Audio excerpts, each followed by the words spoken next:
Olá, abençoados! Graça e paz! Bem-vindos ao canal da Graça Pura. Se inscreva no nosso canal, deixe o seu like, vem coisas boas por aí. Comentem à vontade, tá? Comentário, engajamento, isso é muito bom.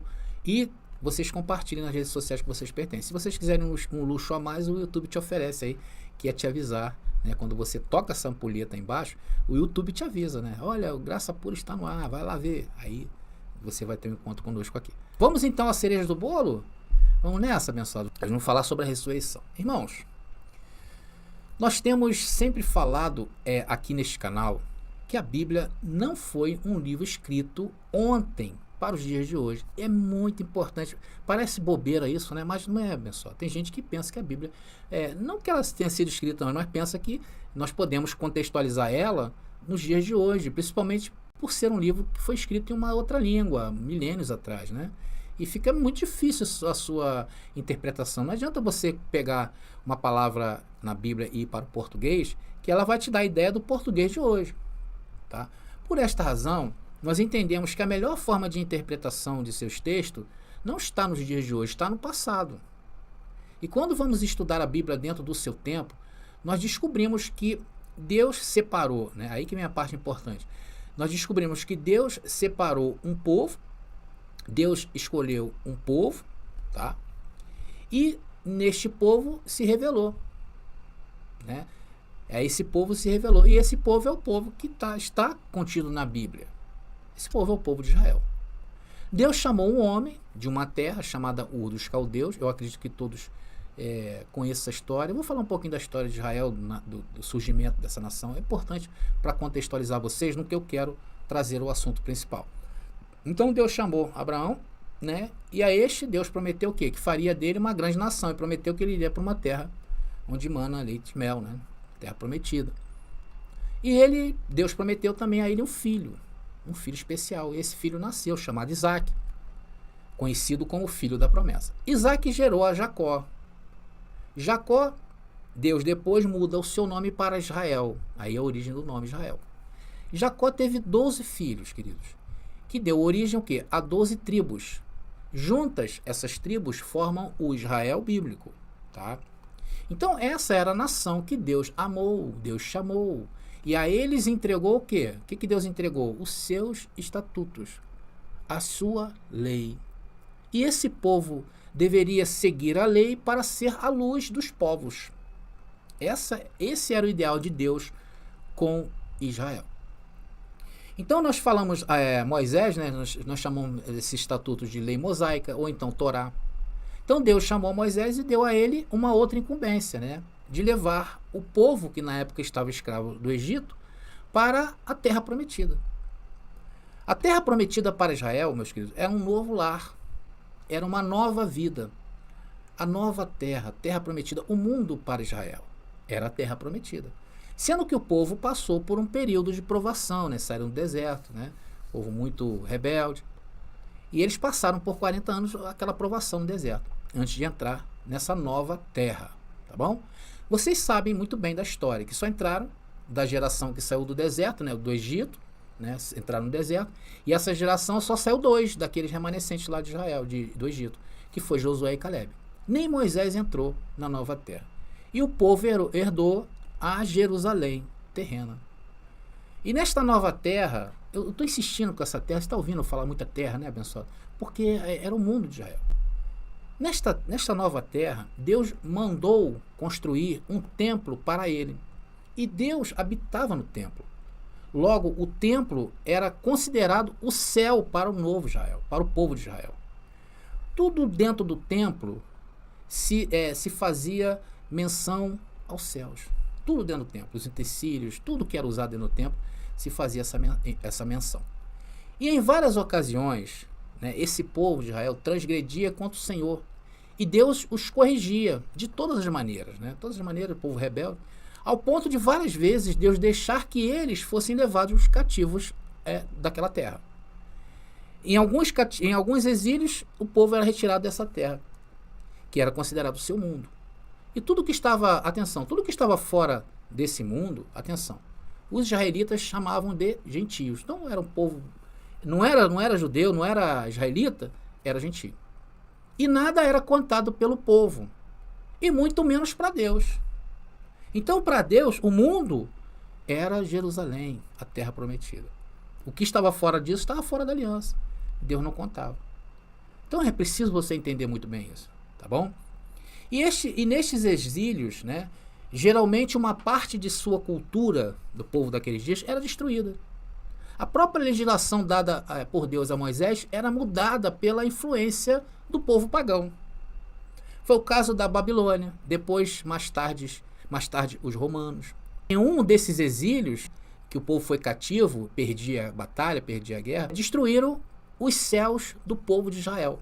Destruíram o quê? O templo que Salomão ergueu. E assim veio abaixo a primeira vez, os céus de Israel. E a terra destruída. Mas Deus sempre restituía. E há várias profecias no Antigo Testamento falando a respeito de céus e terra no Antigo Testamento. E também havia profecias dizendo que Deus julgaria o povo de Israel, porque estes profanavam a ordem do Senhor. Há várias profecias falando que Deus enviaria um Messias para restaurar Israel. E haveria um juízo final para a nação. Ou seja, haveria um último dia para aquele povo. Vocês estão entendendo, abençoado? E quando chegamos ao Novo Testamento, eu não posso ignorar a história da Bíblia, do Antigo Testamento. Eu não posso dividir a Bíblia sem levar em consideração toda essa cultura de Deus e de seu povo. Mas, meus irmãos, foi isso que o cristianismo tradicional fez. Ignorou a tradição judaica. Hoje eles ensinam que toda a linguagem apocalíptica pertence aos dias de hoje. Linguagem como novos céus e nova terra, último dia, últimos tempos, fim do mundo, a vinda de Yahushua, que é a parousia, anticristo, a besta, a grande prostituta, a ressurreição dos mortos também, que é o assunto dessa mensagem. Então, abençoado, o que eu fiz? Eu contextualizei vocês antes de falar sobre a ressurreição dos mortos. Vamos falar o que estava por vir naqueles dias que antecederam a parousia. Então, por várias vezes é citado nas profecias do Antigo Testamento que o grande dia do Senhor chegaria para Israel. Deus chegou ao ponto de usar os seus profetas para dizer que não aceitaria mais nem o perdão deles. Nem o perdão de Israel era mais aceito. E que ele queria mesmo era destruir. Por isso que o dia do Senhor também é conhecido como o dia da ira. Esse dia da ira foi para aqueles dias. Não é para os dias de hoje. Não é para o mundo de hoje. Não é para céus de hoje. É para aqueles dias. Por isso que o dia do Senhor, conforme eu falei, é conhecido, é o dia da ira. Eu tenho aqui no canal várias mensagens onde eu falo sobre esse tema, tá? Só procurar aí, o último dia, tá legal? E como eu disse, isso não tem nada a ver com os dias de hoje. Muito pelo contrário. Aquilo ali foi o último ato de Deus para fechar a lei mosaica, derrubando o seu maior símbolo, o templo. O templo, conforme eu falei, significava os céus e a cidade de Jerusalém a terra. Ou mundo para Deus, né? E Deus anuncia um novos céus e terra, que viria após a queda desse templo. E isso, Jesus mesmo falou, né? Passará essa geração sem que tudo isso aconteça. Acontece o quê? A queda do templo. Aí houve várias coisas, tribulação, fome, peste. E isso aconteceu quando? No último dia. Esse é o último dia que a Bíblia fala em todo o seu escopo. Não adianta pegar retalhozinho e trazer para os dias de hoje. O último dia foi quando foi destruído os céus e terra. Irmãos, lembre-se sempre disso. Isso salva vidas, tá? Agora, o ensino torto e distante da Bíblia, do sistema religioso, tudo isso ainda vai acontecer o dia, né? Nos dias de hoje, né? Um dia, né? Dos dias de hoje para um dia. A grande tribulação, o arrebatamento, a vinda de Jesus, o surgimento da besta, o falso profeta, o anticristo, a marca da besta. Tudo isso, o juízo final, classificado por eles como o último dia. E depois ainda pregam que chegará ao fim, né? Tudo será destruído, céus e terra queimando, os elementos se desfazendo, né? O sol, sei lá, indo para onde. Então essa é, para 80% dos cristãos no mundo hoje, a destruição deste mundo, com os elementos se desfazendo e a terra sendo queimada. Essa é a visão deles, para 80%. Já tem outro pessoal que acredita que a terra será revitalizada, e aí tem um monte de hipótese aí. Mas mesmo assim eles estão todos descontextualizados. Mas a grande maioria crê que o mundo vai acabar. Tá? Eles creem que no último dia, nesse último dia, haverá a ressurreição dos mortos, onde todos os mortos ressuscitarão em um corpo igual ao de Cristo, uns para a condenação eterna e outros para a salvação eterna. Então Paulo falou algo bastante interessante na sua primeira carta aos Coríntios, no verso 15, sobre a ressurreição dos mortos, que nós vamos ler agora. Mas antes de ler essas passagens, vamos atentar que essa carta, meus queridos, foi escrita antes do último dia bíblico, tá? Que foi quando o templo veio abaixo no ano 70 e a cidade de Jerusalém foi destruída. Nós temos que levar em consideração que o tempo que essa carta foi escrita, atenção, havia duas legislações em vigor. Uma acabando, se desfazendo, e um novo de Deus se aproximando. Estavam presentes no mundo o vinho velho e o vinho novo. Um saindo e outro chegando. E muitos irmãos naqueles dias que Paulo escreve essa carta, já haviam morrido em Cristo, porque havia uma perseguição de morte. Muitos cristãos foram mortos naqueles dias, tá? Então é muito importante você ter isso em mente quando Paulo escreve isso aqui, porque ele escreve para um povo específico que aguardavam o último dia. Ali naquele contexto estava certo. O povo já estava desanimado, porque muitos já pregavam naqueles dias que não haveria ressurreição. E naqueles dias pregar isto é uma aberração, é uma heresia. Hoje já não é assim. Se nós pregarmos ou pregamos que não haverá ressurreição dos mortos, estamos pregando certo, porque estamos definitivamente depois da queda do templo, do ano 70, estamos no novo céu e nova terra. Mas naqueles dias não. Por isso que Paulo começa a escrever aqui, e vamos começar o nosso passeio bíblico. Primeira carta de Paulo aos Coríntios, capítulo 15, versículo 16, diz o texto. E se não existe ressurreição dos mortos, então Cristo também não ressuscitou. Paulo começa logo dando foi enfático aí, né? Se não teve ressurreição, Cristo também não ressuscitou. Depois ele completa para aquele povo, para aqueles dias, tá bom, abençoado? Versículo 16, vamos lá, versículo 17, tá? Diz o texto: e se Cristo não ressuscitou, a fé que vocês têm é inútil e vocês ainda estão em seus pecados. Irmãos, a partir do momento que Cristo ressuscita, atenção, ele assume o papel do templo, porque somente através do sacrifício de animais dentro do templo poderia ser perdoado os pecados. Hello? Por isso que Paulo escreveu isso. Quem procurava o templo para perdão de pecado naqueles dias já estava descontextualizado. Aí Paulo prossegue neste entendimento, que é o verso 18, que vamos ler agora. Vamos lá. Versículo 18 diz o texto: nesse caso, todos os que adormeceram crendo em Cristo estão perdidos. Por que, irmãos, Paulo escreveu isso? Se Cristo não ressuscitou, ele não tem poder de perdoar os pecados. Logo, todos estão perdidos. Irmãos, atenção no que eu vou dizer. O perdão dos pecados, naqueles dias, era necessário. Por quê? Porque havia uma legislação vigente que era judaica. Ainda que se estivesse anunciando o vinho novo, mas o que o vigorava estava se apagando, muitas coisas estavam sendo desfeitas, como a questão do perdão dos pecados, conforme eu falei para você, que não era mais dentro do templo, sacrifício de animais. Tá? Então, o perdão, de pedir perdão dos pecados era necessário, enquanto a lei judaica estivesse de pé. E aqui lembrando mais uma vez que é a queda do templo, tá? Isso é antes da queda do templo, porque a queda do templo significou o fim da legislação judaica. Por isso que eu falo, hoje já não é assim. Hoje, além de não sermos israelitas, não temos nada a ver com esse povo, porque somente quem era israelita estava obrigado a cumprir toda a lei, e se fraquejasse na lei, e se transgredisse a lei, estava configurado o pecado. Então havia necessidade de perdoar os pecados. Hoje não, o pecado foi tirado. O pecado foi tirado. Essa legislação acabou. Acabou onde? Novos céus e nova terra. Aí muita gente fala assim, mas não, André, eu posso fazer tudo, posso prostituir, posso sei o quê. Irmão, essa é a tua vontade? Você é livre, querido. Você é livre para fazer tudo. E é obrigado também. Aí você já não é mais livre, você é escravo daquilo que você faz. Você é livre para fazer, mas é escravo daquilo que você faz. Pode, fique à vontade. Se eu fosse você, permanecia onde está, que é melhor.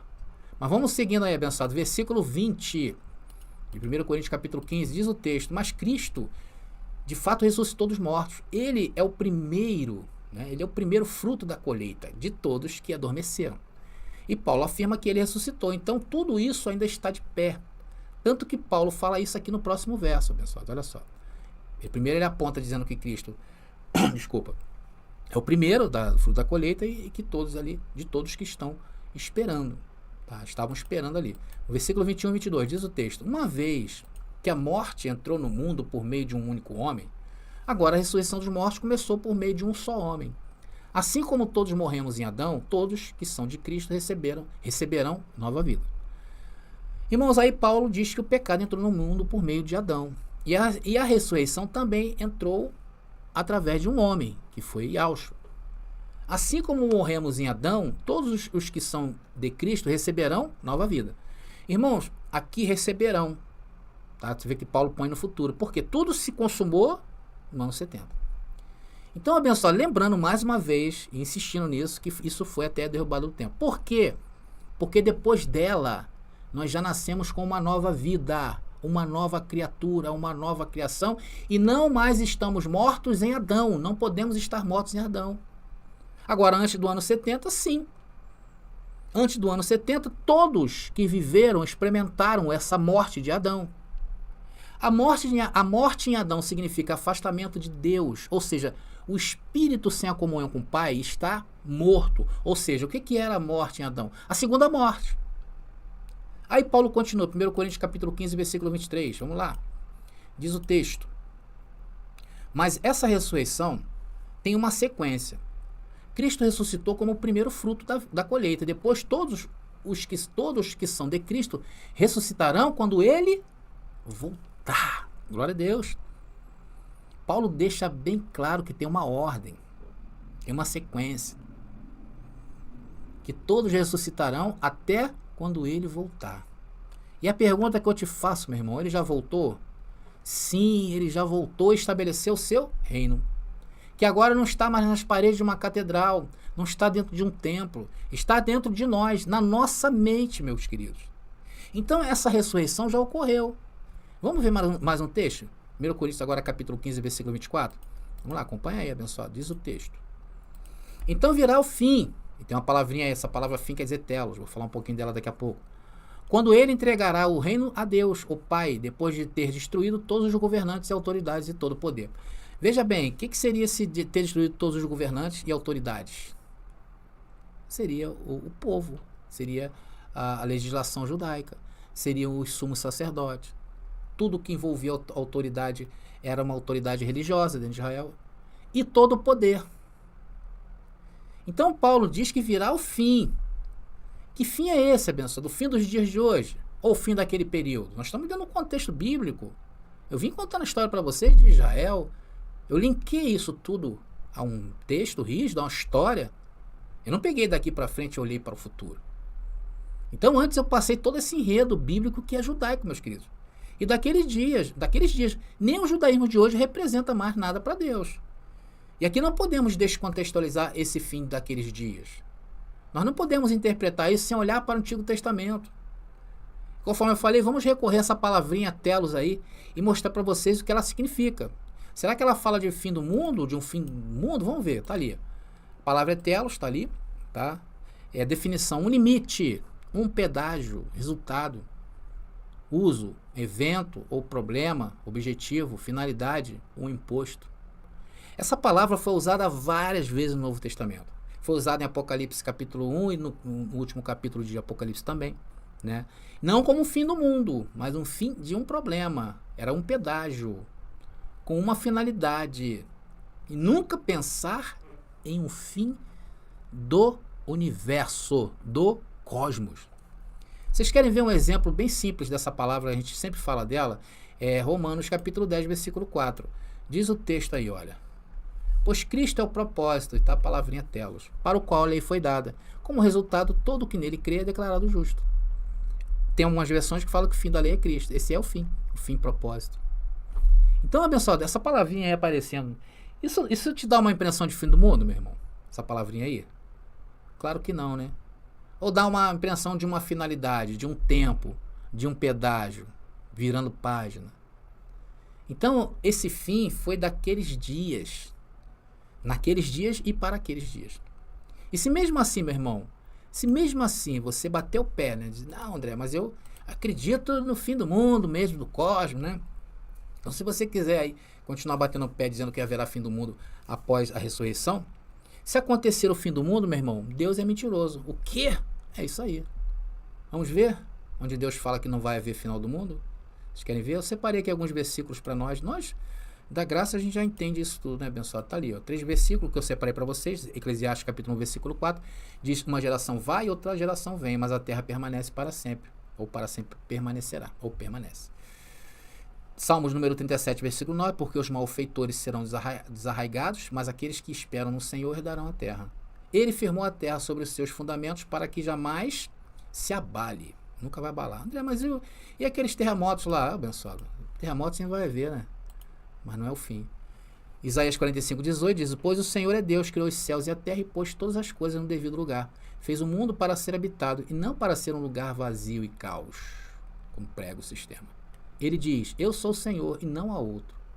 Novamente Salmos, dessa vez no número 78, versículo 69, que diz: e edificou o seu santuário como aos lugares elevados, como a terra que fundou para sempre. Bom, abençoados, eu acho que já está de bom tamanho, né? Eu passei bastante informação para vocês, para que você creia nessa palavra. Eu lhe expus aqui a Bíblia pela Bíblia, tá? Não precisei aqui ficar recorrendo a qualquer expediente fora da palavra para afirmar que estas coisas cabem nos dias de hoje, como faz o sistema. A ressurreição dos mortos, meus queridos, foi naqueles dias e foi necessário, pois todos que morreram antes do fim da legislação judaica estavam sujeitos à morte de Adão, conforme eu falei. Morreram em seus pecados. E se não tivesse tido essa oportunidade de ressurreição e juízo e julgamento, ninguém seria salvo da ira de Deus, tá? Logo, a ressurreição dos mortos teve também o seu contexto, a sua finalidade. E essa ressurreição se deu aonde? No âmbito espiritual. Não existe a ressurreição de corpo de Cristo. É impossível imaginar isso. Eu tenho outros vídeos aqui no canal onde eu explico de forma mais detalhada para vocês, né, as questões de juízo final, a ressurreição dos mortos. Por ora, eu só quis mostrar a vocês que a ressurreição dos últimos dias já aconteceu e que hoje o sistema prega, aquilo que o sistema prega hoje, é uma descontextualização bíblica. Tá bom, meus irmãos? Bom, meus amados irmãos, espero que tenha sido claro para você essa mensagem. Se você não entendeu, veja de novo, né, que faz bem, vai te dar mais vontade de pesquisar e isso é importante. Não se esqueça aí do nosso livro, tá bom? Eu vou ficando por aqui, tá? Graça e paz a todos e até a próxima mensagem. Adquira o livro O Sermão do Fim do Mundo, uma escatologia jamais vista. Explore a segunda vinda de Jesus de maneira inédita. Entenda por que o preterismo completo prega e ensina que essa vinda já aconteceu no 1º século, com a queda do Templo de Jerusalém. Garanta já o seu exemplar. Não perdem a oportunidade de chamar Jesus de mentiroso. Somos o povo, jamais existe em toda a terra. Vamos anunciar.